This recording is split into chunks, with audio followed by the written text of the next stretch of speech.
শনিবার অটল Bihari Vajpayee regional cancer সেন্টারে central sterilisation supply ডিপার্টমেন্টের পরিষেবা সূচনা করা হয়। এই দিন পরিষেবার উদ্বোধন করেন কেন্দ্রীয় প্রতিমন্ত্রী ভারতী প্রবীণ পাওয়ার। তিনি পরিষেবা সূচনা করে বলেন, উত্তর পূর্বাঞ্চলের মতো সবচেয়ে বড় ক্যান্সার হাসপাতাল হলো Atal Bihari Vajpayee regional cancer centre. এই হাসপাতালে উত্তর পূর্বাঞ্চলের অন্যান্য রাজ্য থেকে উন্নত পরিষেবার জন্য রোগী এবং রোগীর পরিজনেরা আসেন। তাই ক্যান্সার হাসপাতালটিতে সরকার পরিষেবা আরও বেশি উন্নত করার দিকে প্রতিজ্ঞাবদ্ধ, কারণ এটি একটি অত্যন্ত জরুরি বিভাগ বললেও চলে।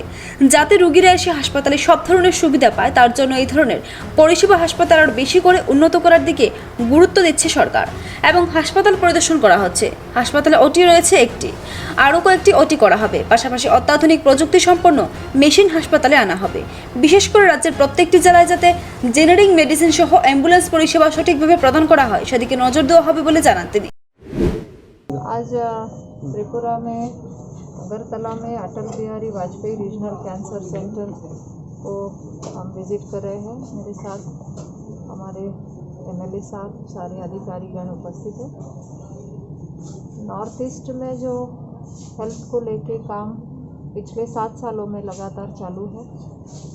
हमारे प्रधानमंत्री जी आदरणीय मोदी जी की ये इच्छा है कि यहाँ पे और सुविधाएं देने के लिए हमारी सरकार प्रतिबद्ध है, और इस दिशा में ये कैंसर इंस्टीट्यूट का भी काम हो या बाकी भी मेडिकल सुविधाओं को लेकर काम हो, ये आगे जाने के लिए हम और क्या कर सकते हैं।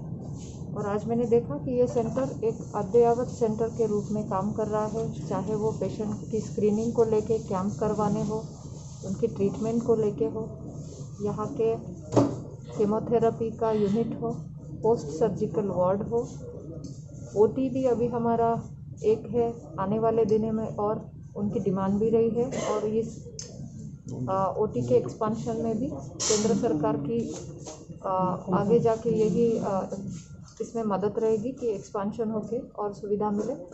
अभी रेडिएशन थेरेपी का यूनिट भी देखना है।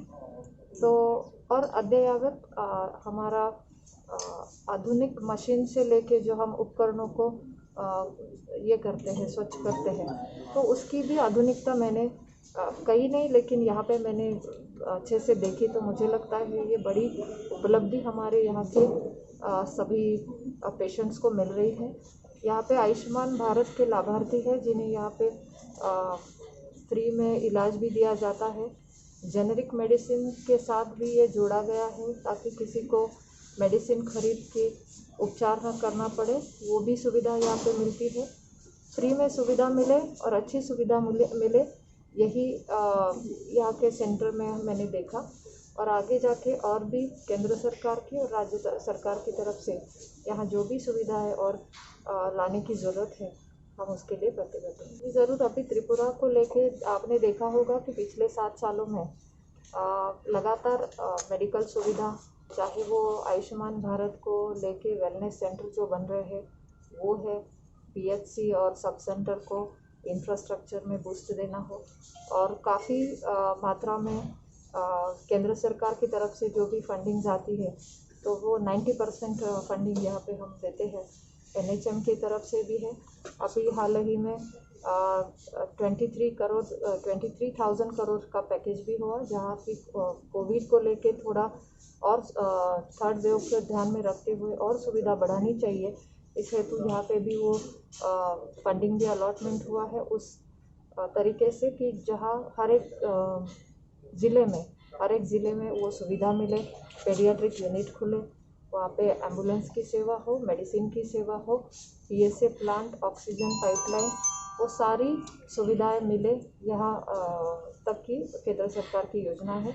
आने वाले दिनों में त्रिपुरा को ध्यान में रखते हुए और सुविधा बढ़ाने के लिए हेल्थ फॉर ऑल ये संकल्पना लेके प्रधानमंत्री जी मोदी जी का यही कहना है कि हर एक नागरिक सुरक्षित हो, सुरक्षित रहे, और उसके लिए उसके पास ही, उसके गांव में ही जो सुविधा है वो और स्ट्रेंथन करे, और सभी का उसमें ये रहे, चाहे वो आयुष मिनिस्ट्री हो, चाहे वो हमारा हेल्थ मिनिस्ट्री हो, और वो वहाँ पे उपलब्धि हो, मेडिसिन अवेलेबल हो। इसको लेके आगे और ये स्ट्रक्चर स्ट्रेंथनिंग के लिए केंद्र सरकार की तरफ से निधि आवंटित की गई है। और आने वाले दिनों में किसी को जैसे कि कहते हैं कि कोई वजह नहीं कि हमें इलाज नहीं हो रहा है, तो सबके लिए, सबकी सुरक्षा के लिए हेल्थ फॉर ऑल ये कंसेप्ट। ये ज़रूर आपने बिल्कुल सही कहा कि ये सबसे बड़ा नॉर्थ ईस्ट का कैंसर इंस्टीट्यूट भी है।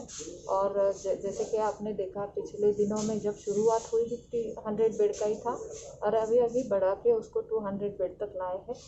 आगे आने वाले दिनों में जैसे ही पेशेंट की यहाँ पे बाकी राज्यों से भी यहाँ पे पेशेंट आते हैं। मैंने अभी काफ़ी सारे पेशेंट अंदर देखे कि जो अलग अलग राज्यों से यहाँ पे ट्रीटमेंट लेने आ रहे हैं।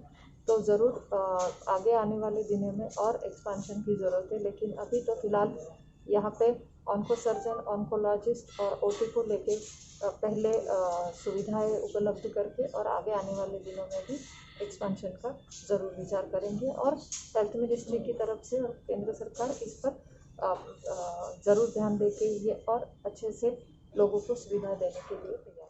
এদিনের অনুষ্ঠানে কেন্দ্রীয় প্রতিমন্ত্রী ছাড়া উপস্থিত ছিলেন বিধায়ক রতন চক্রবর্তী সহ অন্যান্যরা।